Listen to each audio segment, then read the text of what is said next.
Banjir yang kerap terjadi saat musim hujan akibat curah hujan yang tinggi, sistem drainase yang kurang baik, dan penumpukan sampah yang membuat aliran sungai tersumbat. Selain itu, penumpukan sampah juga mengakibatkan pencemaran lingkungan dan merusak kesehatan masyarakat. Kota Mataram kini dipenuhi lebih dari 10.000 ton sampah karena sejak Desember 2025 pembuangan ke TPA Kebun Kongo dibatasi karena kapasitasnya yang telah penuh. Akibatnya, truk sampah hanya bisa mengangkut ritase sebanyak 1 kali dalam sehari dan sampah menumpuk selama berminggu-minggu. Dampaknya, muncul bau tidak sedap, merusak pemandangan, dan mengganggu kesehatan serta mengganggu kenyamanan warga, terutama pada kawasan Sandubaya hingga Pasar Mandalika. Beberapa TPS yang terdampak seperti Bintaro, Sandubaya, Lawata, Selagalas, dan Universitas 45.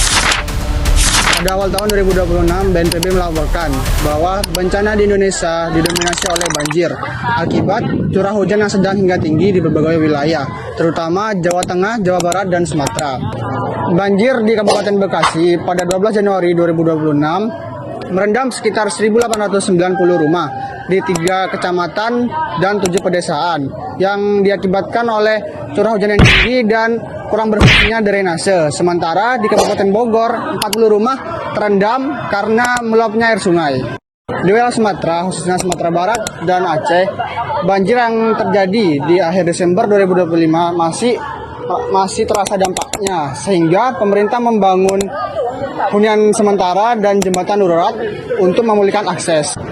BNPB mengimbau pemerintah daerah dan masyarakat untuk tetap waspada terhadap potensi bencana hidrometeorologi dengan memantau informasi cuaca resmi, memastikan sistem drainase berfungsi dengan baik, serta menyiapkan jalur evakuasi dan peralatan darurat. Dikutip dari liputan6.com, telah terjadi fenomena sungai mengering usai banjir besar di Sumatera pada November tahun 2025. Salah satunya terjadi di Sungai Batang Kuranji yang ada di Sumbar. Kondisi ini merupakan respon alami daerah aliran sungai terhadap hujan yang ekstrim yang diikuti dengan melemahnya simpanan air tanah. Berdasarkan data GPM IMERG, curah hujan di Hulu Batangan Kuranji pada 19 sampai 25 November tahun 2025 melampaui 500 mm. Disusul oleh hujan sekitar 190 mm pada 2 hari berikutnya. Dalam hidrologi, kondisi hujan besar seperti ini mengakibatkan kondisi tanah jenuh total. Pori-pori tanah yang pada awalnya dapat menyimpan air tidak lagi bekerja secara optimal, sehingga air berubah menjadi limpasan permukaan dan memicu banjir bandang. Masalah utama terletak pada pelemahan fungsi batu dan tanah sebagai spons alami. Berdasarkan data curah hujan pada tanggal 12 sampai 26 Januari tahun 2026, rata-rata hujan di Hulu Batangan Kuranji memiliki rata-rata yang relatif rendah, sekitar 7,3 mm per harinya. Intensitas seperti ini dinilai belum cukup untuk mengisi kembali air yang telah terkuras habis karena hujan ekstrim sebelumnya. Kondisi Batangan Kuranji merupakan pesan ekologis dari kawasan hulu. Solusi jangka panjang tidak berada di kawasan hilir, melainkan pada upaya pemulihan daerah aliran sungai.